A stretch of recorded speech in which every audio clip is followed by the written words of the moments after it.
നീതിപീഠം നോക്കുകുത്തിയാകുന്നുവോ എന്നത് വർത്തമാനകാലത്തിലെ ഗൗരവമുള്ള ഒരു സംശയമാണ്.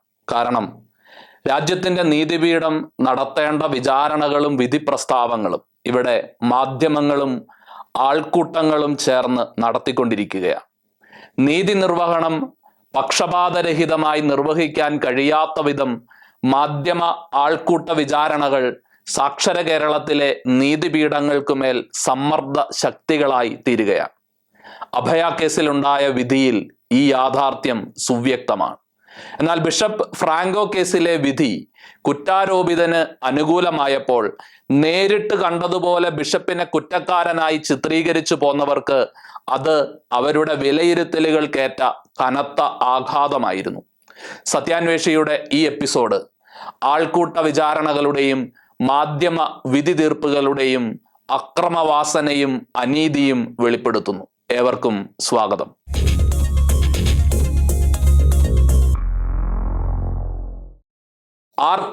ആർക്കെതിരെയും ആരോപണങ്ങൾ ഉന്നയിക്കാവുന്ന കാലമാണ് ഇത്.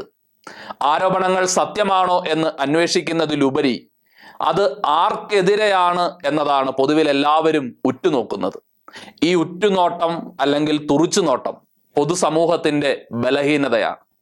അതിനാൽ തന്നെ പൊതുസമൂഹത്തിന്റെ ഒരു പരിച്ഛേദമായ മാധ്യമങ്ങളും അതിൽ പങ്കെടുക്കുന്നുണ്ട്. ആരോപണ വിധേയനായ വ്യക്തിക്കനുസരിച്ച് വളരെ പെട്ടെന്ന് ആരോപണത്തെ സംബന്ധിച്ച നിലപാടുകളിലേക്ക് പൊതുസമൂഹം അതോടൊപ്പം മാധ്യമങ്ങളും എത്തിച്ചേരുകയാണ്. എന്നാൽ കുറ്റാരോപണങ്ങളെ സംബന്ധിച്ച് പൊതുസമൂഹം പൊതുവിലും മാധ്യമങ്ങൾ ബോധപൂർവവും മറന്നു കളയുന്ന ചില യാഥാർത്ഥ്യങ്ങളുണ്ട്. വൈദികനോ മെത്രാനോ ആരുമാകട്ടെ, അവർക്കെതിരെ ആരെങ്കിലും കുറ്റാരോപണങ്ങൾ ഉന്നയിക്കുന്നുണ്ടെങ്കിൽ അവർ കുറ്റം ചെയ്തിട്ടുണ്ടാകാമെന്നത് ഒരു സാധ്യതയാണ്. അത് ഒന്നാമത്തെ സാധ്യത തന്നെ ആയിക്കൊള്ളട്ടെ. പക്ഷേ ഇത്തരം കുറ്റാരോപണങ്ങൾ തെറ്റിദ്ധാരണയുടെ പേരിൽ ഉണ്ടാകാനുള്ള മറ്റൊരു സാധ്യതയില്ലേ? ഇനിയും മൂന്നാമതൊരു സാധ്യത കുറ്റാരോപിതനോടുള്ള പകയോ വ്യക്തിവിദ്വേഷമോ തീർക്കാനും ഒരാൾക്ക് ആരോപണങ്ങൾ ഉന്നയിക്കാമല്ലോ, കേസുകളും കൊടുക്കാം.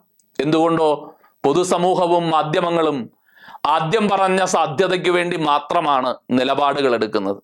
മറ്റ് സാധ്യതകളെ തിരിച്ചറിയാനും അവയെ മാനിക്കാനുമുള്ള ബൗദ്ധിക നിലവാരം പൊതുസമൂഹം വളരെ ജാഗ്രതയോടെ കാത്തു സൂക്ഷിക്കേണ്ടിയിരിക്കുന്നു.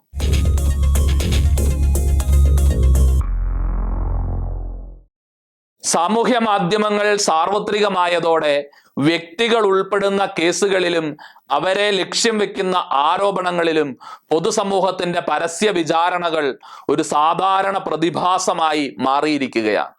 ബോധപൂർവം നീതി നിഷേധിക്കപ്പെടുന്നുവെന്നോ വൈകിപ്പിക്കുന്നുവെന്നോ തോന്നുന്ന സന്ദർഭങ്ങളിൽ നീതിക്ക് വേണ്ടി പലയിടങ്ങളിലും ആക്ഷൻ കൗൺസിലുകൾ ഉണ്ടായിട്ടുണ്ട്. ദുർബലരായ മനുഷ്യർക്ക് നീതി വാങ്ങിക്കൊടുക്കാൻ അവയെല്ലാം തന്നെ പര്യാപ്തമായിരുന്നു താൻ. എന്നാൽ ഇപ്പോൾ കൂണുപോലെ പൊട്ടിമുളയ്ക്കുന്ന ആക്ഷൻ കൗൺസിലുകൾ ദുരൂഹ പശ്ചാത്തലങ്ങളുള്ളവയും ഗൂഢാലോചന പ്രേരിതങ്ങളുമാണ് എന്നത് പല സംഭവങ്ങളും വെളിപ്പെടുത്തുന്നുണ്ട്. ബിഷപ്പ് ഫ്രാങ്കോ കേസിൽ അദ്ദേഹത്തിനെതിരെ ഉയർന്ന ആരോപണങ്ങളുടെ യാതൊരുവിധ നിജസ്ഥിതിയും പരിശോധിക്കാതെയും ബോധ്യപ്പെടാതെയുമാണ് വഞ്ചി സ്ക്വയർ സമരം ആസൂത്രണം ചെയ്യപ്പെട്ടത്. ആ കാലമത്രയും സഭയ്ക്കെതിരെയും സഭാ നേതൃത്വത്തിനെതിരെയും നിലപാടുകൾ എടുത്തിരുന്ന പ്രസ്ഥാനങ്ങളും വ്യക്തികളും ഒരുമിച്ച് ചേർന്ന് SOS സേവ് അവർ സിസ്റ്റേഴ്സ് എന്ന സംഘടന ഉണ്ടാക്കുകയും സമരപരിപാടികളെ ഏകോപിപ്പിക്കുകയും ചെയ്തു. വർഗീയവും രാഷ്ട്രീയവും ദുരുദ്ദേശപരവുമായ ഉദ്ദേശ ലക്ഷ്യങ്ങളാണ് ഇത്തരം ഛിദ്രശക്തികളെ ഒരുമിപ്പിക്കുന്നത് എന്ന നിരീക്ഷണം വാദിഭാഗത്തുള്ളവർ പോലും അക്കാലത്ത് ഉന്നയിച്ചിരുന്നു എന്നത് ഒരു യാഥാർത്ഥ്യമാണ്.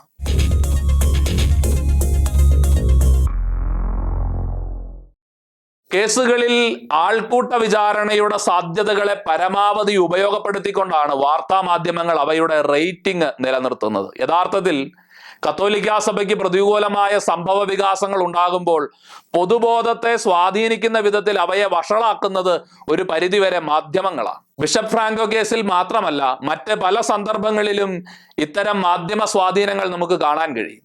സഭയ്ക്കെതിരായ ഒരാരോപണം ഉയരുമ്പോഴേക്കും വാദിയുടെ ഭാഗം മാത്രം ഏറ്റുപിടിക്കുന്ന റിപ്പോർട്ടിങ്ങുകളും അവരുടെ ആശങ്കകളെ മാത്രം പർവ്വതീകരിക്കുന്ന ചർച്ചകളും മാധ്യമങ്ങളിൽ ഉണ്ടാകും.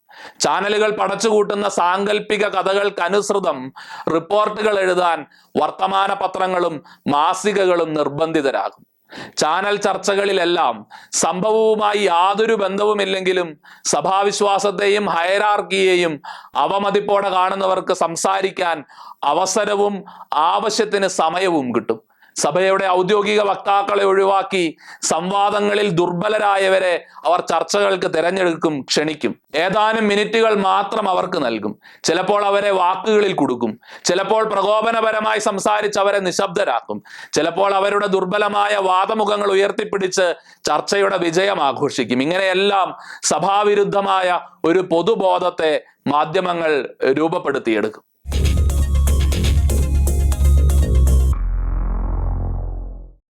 റിപ്പോർട്ടിങ്ങുകളിലൂടെയും ചർച്ചകളിലൂടെയും മാധ്യമങ്ങൾ സൃഷ്ടിക്കുന്ന പൊതുവികാരവും പൊതുബോധവും കേസ് അന്വേഷിക്കുന്നവരെയും വിധി എഴുതുന്നവരെയും ഒരു വിധത്തിലും സ്വാധീനിക്കില്ല എന്ന് നമുക്ക് പറയാൻ കഴിയില്ല. ബിഷപ്പ് ഫ്രാങ്കോ കേസിൽ വഞ്ചി സ്ക്വയറിൽ നടന്ന സമരവും അതിന് മാധ്യമങ്ങൾ നൽകിയ ആനുപാതികമല്ലാത്ത വാർത്താ പ്രാധാന്യവും ഈ കേസിൽ വളരെയധികം തെറ്റിദ്ധാരണകൾ പരത്താൻ ഇടയാക്കിയിട്ടുണ്ട്. വഞ്ചി സ്ക്വയർ സമരത്തിന്റെ ആ നാളുകളിലെല്ലാം ബിഷപ്പ് തെറ്റുകാരനാണെന്നും കുറ്റവാളിയാണെന്നും ഉറപ്പിച്ച് പ്രസ്താവിച്ചുകൊണ്ടുള്ള എത്രയോ ചർച്ചകളാണ് ആഴ്ചകളോളം മാധ്യമങ്ങളിലൂടെ അരങ്ങേറിയത്.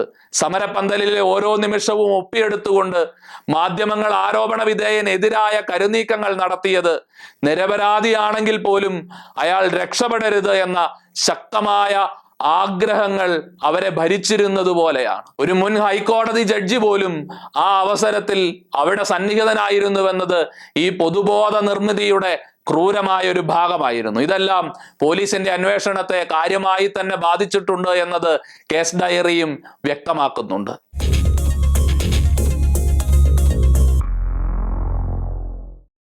105 ദിവസത്തെ വിചാരണയ്ക്ക് ശേഷമാണ് കോട്ടയം അഡീഷണൽ സെഷൻസ് കോടതി ബിഷപ്പ് ഫ്രാങ്കോ മുളയ്ക്കൽ കുറ്റക്കാരനല്ല എന്ന് വിധിച്ചത്. 39 സാക്ഷികളും 100-ലധികം രേഖകൾ തെളിവായും ഹാജരാക്കപ്പെട്ട കേസിൽ വിപുലമായി നടന്ന അന്വേഷണത്തിന്റെ റിപ്പോർട്ടും ശാസ്ത്രീയ പരിശോധനയുടെ ഫലങ്ങളും രഹസ്യമൊഴികളും എല്ലാം ഉണ്ടായിരുന്നു. വിചാരണയുടെ അവസരത്തിൽ സാക്ഷികളാരും കൂറുമാറിയിട്ടില്ല. തെളിവുകൾ ഏതെങ്കിലും പ്രതിഭാഗം നശിപ്പിച്ചുവെന്ന ആരോപണവുമില്ല.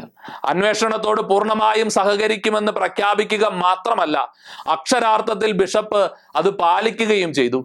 യാതൊരു വിധത്തിലും പക്ഷം ചേരാൻ തയ്യാറല്ലാത്തയാളാണ് ജഡ്ജി എന്ന് കോടതിയുമായി ബന്ധമുള്ള വൃത്തങ്ങൾ തന്നെ സാക്ഷ്യപ്പെടുത്തുന്നു. ഇങ്ങനെയൊക്കെ ആയിട്ടും വിധി കുറ്റാരോപിതന് അനുകൂലമായതിനെ അംഗീകരിക്കാൻ നിഷ്പക്ഷത മുഖമുദ്രയാണെന്ന് അവകാശപ്പെടുന്ന മാധ്യമങ്ങൾക്ക് പോലും സാധിക്കുന്നില്ല എന്നത് ഏറെ പരിതാപകരമാണ്. ഇവിടെ കൂട്ടിച്ചേർക്കേണ്ട മറ്റൊരു കാര്യം കൂടിയുണ്ട്. വിചാരണയ്ക്കിടയിൽ വാദം കേട്ടുകൊണ്ടിരുന്ന ജഡ്ജിയെ സ്ഥലം മാറ്റുന്നുവെന്ന ഒരു വാർത്ത ഇതിനിടയിൽ പുറത്തു വന്നിരുന്നു. മറ്റേതോ ഔദ്യോഗിക സ്ഥാനത്തേക്ക് നിയമപരമായി നടത്തിയ സ്ഥലം മാറ്റം മാത്രമായിരുന്നു അത്. എങ്കിലും വാദിഭാഗത്തെ അനുകൂലിക്കുന്നവരുടെ ദൃഷ്ടിയിൽ അതും ബിഷപ്പ് ഫ്രാങ്കോയുടെ ഇടപെടൽ മൂലമായിരുന്നു. ഈ ജഡ്ജി തനിക്കെതിരായി വിധിക്കുമെന്ന് ഭയന്ന ബിഷപ്പ് ഫ്രാങ്കോയുടെ ഇടപെടലാണ് ജഡ്ജിയെ സ്ഥലം മാറ്റുന്നതിന് പിന്നിലെന്ന് പ്രചരിപ്പിച്ചുകൊണ്ട് ഉന്നത ഇടപെടലുകൾ നടത്തി ജഡ്ജിയുടെ സ്ഥലം മാറ്റം പോലും മരവിപ്പിക്കാൻ അവർക്ക് സാധിച്ചു. അതേ ജഡ്ജിയിൽ നിന്നാണ് ബിഷപ്പിന് അനുകൂലമായ വിധി വന്നിരിക്കുന്നത് എന്നത് എന്തുകൊണ്ടാണ് ബന്ധപ്പെട്ടവർക്ക് അല്ലെങ്കിൽ മാധ്യമങ്ങൾക്ക് അംഗീകരിക്കാൻ സാധിക്കാത്തത്?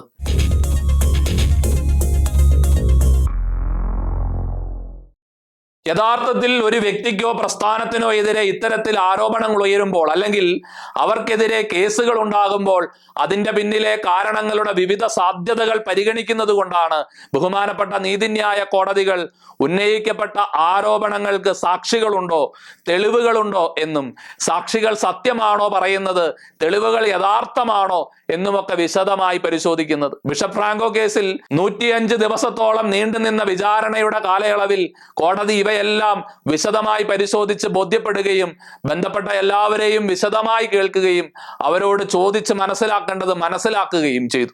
മറ്റേത് കേസിലും എന്നതുപോലെ ഈ കേസിലും ബഹുമാനപ്പെട്ട കോടതി കണ്ട അത്രയും തെളിവുകളും രേഖകളും ഒരു മാധ്യമവും കണ്ടിട്ടില്ല. ബഹുമാനപ്പെട്ട കോടതി നടത്തിയ രീതിയിലുള്ള പക്ഷപാതരഹിതമായ വിചാരണയും മാധ്യമങ്ങൾ നടത്തിയിട്ടില്ല. വാദിഭാഗത്തെയും പ്രതിഭാഗത്തെയും ഒരുപോലെ കോടതി കേട്ടതുപോലെ മാധ്യമങ്ങൾ കേട്ടിട്ടില്ല. എന്നിട്ടും കോടതി എത്തിച്ചേർന്ന നിഗമനത്തിനും അപ്പുറത്താണ് തങ്ങളുടെ വാദങ്ങളും സംശയങ്ങളും എന്ന വാശിയിൽ നമ്മുടെ മാധ്യമങ്ങൾ ഉറച്ചു നിൽക്കുന്നു. ഹാ കഷ്ടം.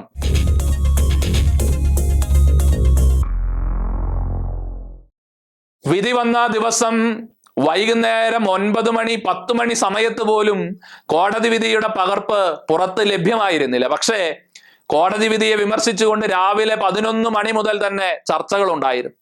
നേരം വെളുത്തപ്പോൾ തുടങ്ങിയ ലൈവ് പ്രോഗ്രാം പാടെ പാളിയതിന്റെ ഇച്ഛാഭംഗവും പരിഭ്രാന്തിയും വാർത്താവതാരകരിൽ പ്രകടമായിരുന്നു. അത് മാത്രവുമല്ല, വിധിക്ക് ശേഷം നടന്ന റിപ്പോർട്ടിങ്ങുകളിൽ കോടതിയുടെ വിശ്വാസ്യതയെ തന്നെ ചോദ്യം ചെയ്യുന്ന പരാമർശങ്ങളും ഉയർന്നു കേൾക്കാമായിരുന്നു. ഞെട്ടിപ്പിക്കുന്നതും അസാധാരണവുമാണ് വിധി. കേസിനാസ്പദമായ അനുബന്ധ തെളിവുകൾ കോടതി പരിഗണിച്ചില്ല. സാക്ഷികളെയും രഹസ്യമൊഴികളെയും അവഗണിച്ചു. മെഡിക്കൽ റിപ്പോർട്ട് പരിഗണിച്ചില്ല. ഇരയ്ക്കാവശ്യമായ പരിരക്ഷ ലഭിച്ചില്ല എന്നിങ്ങനെയൊക്കെ പ്രോസിക്യൂഷന്റെ പരാതികളായിട്ട് റിപ്പോർട്ട് ചെയ്യപ്പെട്ടിരുന്നു. മാനദണ്ഡങ്ങൾ പാലിച്ചോ എന്ന് സംശയം. ഒരു കാരണവശാലും വിധി അംഗീകരിക്കാനാവില്ല എന്നൊക്കെയാണ് അന്വേഷണത്തിന്റെ മേൽനോട്ടം വഹിച്ച SP പറഞ്ഞത്. പണവും സ്വാധീനവും ഉപയോഗിച്ച് കോടതി വിധിയെ അട്ടിമറിച്ചു എന്ന് മാധ്യമ പ്രവർത്തകരോട് പറയുന്ന വാദിഭാഗത്തെയും കാണാൻ സാധിച്ചു. നീതി ലഭിച്ചില്ലെന്നും കോടതി വിധികളെ സ്വാധീനിക്കുന്നത് സാധാരണമാണെന്നും വാദിക്കുന്നവരെയും വാർത്തകളിൽ കണ്ടു. അങ്ങനെ കോടതിയുടെ വിശ്വാസ്യതയെ ചോദ്യം ചെയ്യുന്ന ആരോപണങ്ങളുടെ ഒരു നിര തന്നെ മാധ്യമങ്ങൾ ഏതാനും മണിക്കൂറുകൾക്കുള്ളിൽ സൃഷ്ടിച്ചു. അപ്പോഴും വിധി ഇനിയും പുറത്തു വന്നിട്ടില്ല എന്ന വസ്തുതയും വിചാരണ നടത്തിയ കോടതിയെ അവിശ്വസിക്കാനുള്ള കാര്യമോ കാരണമോ ചൂണ്ടിക്കാണിക്കാൻ അവർക്കില്ലായിരുന്നുവെന്ന വൈരുദ്ധ്യവും അപ്പോഴും അവിടെ തെളിഞ്ഞു നിന്നിരുന്നു.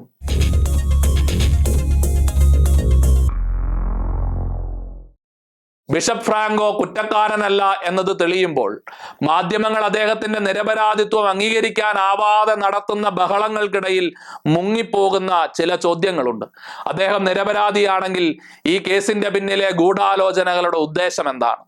ഇത്രയും നീചമായ ഒരു കുറ്റാരോപണത്തിന്റെ ചുക്കാൻ പിടിക്കുന്നവർ ആരൊക്കെയാണ്? വഞ്ചി സ്ക്വയറിലെ സമരം മുതൽ സ്പഷ്ടമാകുന്ന ബാഹ്യശക്തികളുടെ ഇടപെടലിലേക്കും ഫണ്ടിംഗ് സാധ്യതകളിലേക്കും അന്വേഷണങ്ങൾ ആവശ്യമില്ലേ?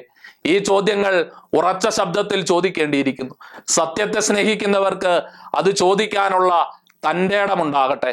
അഭയ കേസിൽ എന്നതുപോലെ മാധ്യമ സ്വാധീനം മൂലം നിരവധി കേസുകളിൽ നിരപരാധികൾ ശിക്ഷിക്കപ്പെടുമ്പോൾ മാധ്യമങ്ങളുടെ ചപലമായ ആക്രോശങ്ങൾക്കല്ല, കാലം മായ്ക്കാത്ത തന്റെ വിധിയെഴുത്തിനാണ് മാറ്റുകൂടുതൽ എന്ന് തിരിച്ചറിഞ്ഞ് ധീരമായ വിധി പ്രസ്താവം നടത്തിയ ആ ന്യായാധിപന്റെ തന്റെ ഇടവും അവർക്ക് പ്രചോദനമാകട്ടെ.